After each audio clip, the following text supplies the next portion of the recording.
Hi guys, I'm Aussie Villain and I do daily Football Manager content, and today we're going to be doing a training tutorial. So if that sounds like something you're interested in, make sure you hit thumbs up and of course subscribe if you're not already to the channel. But this is your training screen. Now, to be honest, the way that you can do this, and it just makes life a lot easier for everybody, is just let the assistant manager decide what training you're doing. And the way that you would do that is if you go into staff here, if you go to responsibilities and down to training, and you can just delegate, and that lets the assistant manager set it up. Now, the reason that I do this is not just complete laziness, but what that means is that it's going to mean that things are going to get trained. Obviously, it's going to set itself up, but you can then go in and tinker with it, so you can change what you feel like needs to be changed. Now, one thing that is always good to note is the day after a game. If you click on rest, you can go to match preparation and match review, and you can see there that it's going to help team cohesion, all these other things.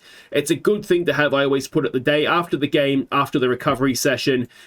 Very, very good thing. Now, you can't actually do it any other day. It has to be the day after the game. So top of the first things first there, that is something to note. So if you find yourself in your team that you're conceding a lot of goals from set pieces, you can then come in here and you can add defending free kicks, defending corners. If you're not scoring from a lot, if you're getting a lot of corners and free kicks but not scoring, then you can add in attacking. You can add in attacking corners and free kicks. If you find yourself that you are giving away possession, you can go into technical here, and whatever the problem is you're having in a game, there's going to be a training session that you can use to go and fix it, basically. So if you're not creating chances, then you can use that. If your strikers couldn't hit a barn door, chance conversion training is a good one.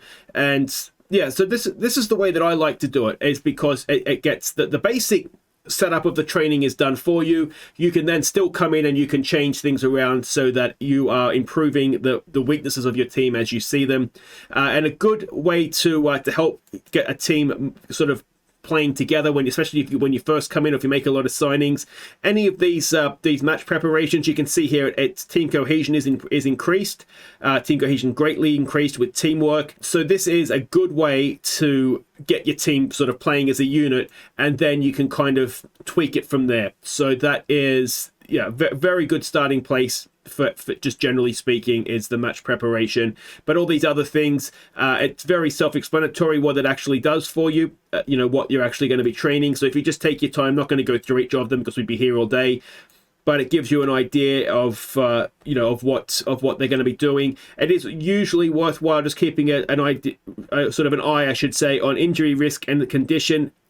So if you go to physical and you go to endurance training, it's gonna tire out your players. So you just want to be a little bit aware, maybe, of what time of the week you're doing. If they're going to be, all this is going to take a toll on them physically, you probably don't want to be doing it the day before the game. You probably rather be doing those sorts of things on a Monday or Tuesday if you've got the free week. So those is worth keeping an eye on. Another thing to help get team cohesion together is these team bonding sessions, community outreach team bonding sessions, and you can only do one a week of each. So that's you can't do. We couldn't then go here and do another team bonding. We could do a community outreach though. So yeah, I find that is, and then you can if you want to continue to let your assistant manager do it, just make sure that when you click this, you're clicking yes, but only this once, rather than yes and take over all general training, because otherwise it's going to delegate it back to you. So that is just something to be aware of there as well. Now, one other thing, there's obviously different things up here that you can do in terms of units and all that. If you want to get that in depth into it, obviously you can. I don't think it's necessarily crucial, but one thing that is important, I think, is the mentoring groups. Now, again, you can ask your assistant just to assign it for you, and you can see sort of the way that they set things up. But what you ultimately want is, so let's see here, we've got John McGinn as a team leader. He has a significant influence on the group. And then we've got two youngsters, Cameron Archer and Jacob Ramsey, that are going to take a significant amount from the group. Now, where this can be useful is if you have, say you had someone who, a youngster that is maybe, I'm trying to think what the opposite of resolute would be, but say low determination. If you put them in a mentoring group with someone who is determined, or someone that's unprofessional, put them in a group with someone who's professional.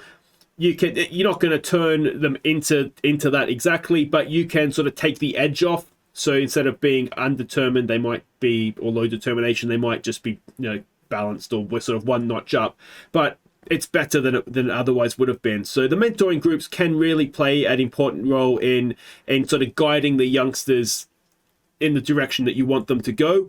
But just be aware that you can only mentor them if they are in the senior squad. So we can't have kids that are in the under 18s. If we go to add player here, you'll see it's only players that are in the senior squad. We don't have the option of mentoring under 18 kids. They'd have to be in the senior squad to get that. So you don't want to rush them just to get the mentoring, but when they're ready, it's worthwhile doing, and you can just keep clicking let the assistant assign, and then just again tinkering with things where you need to. It just takes the edge. It just takes a little bit of the tediousness out of it all. So individual training is something that we'll probably do a separate tutorial on. The other thing to be aware of here is coaches and coaching workloads. So if we go to edit coaching assignments here, what you are basically looking to do, you want to have down the bottom here, you want average workload at a maximum, I always think, but you want the highest star rating that you can. So see here, we've got 2 goalkeeping coaches all doing the same thing.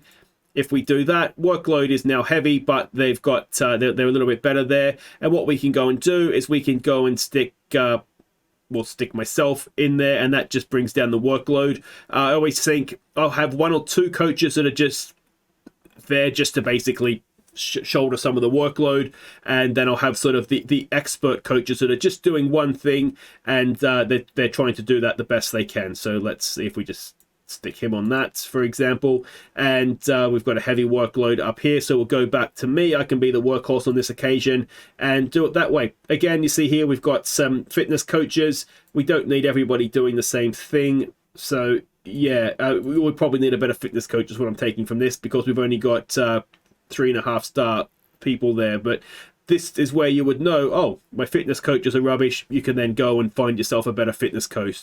And of course, you can see there that the attributes needed for a fitness coach I've sort of got the highlight over it. So yeah, it's sort of self-explanatory in a way, but yeah, you want the highest star ratings you can down here, and you just want to make sure the workload isn't too ridiculous. And yeah, have your expert coaches, and then have your 1 or 2 guys that are just there just to shoulder some of the load. But there we go. So that is training tutorials. If you've enjoyed that, thumbs up, subscribe if you're new, and well, why not come and join me on some of the other tutorials that are on the channel, and well, I hope to see you there soon. Take care.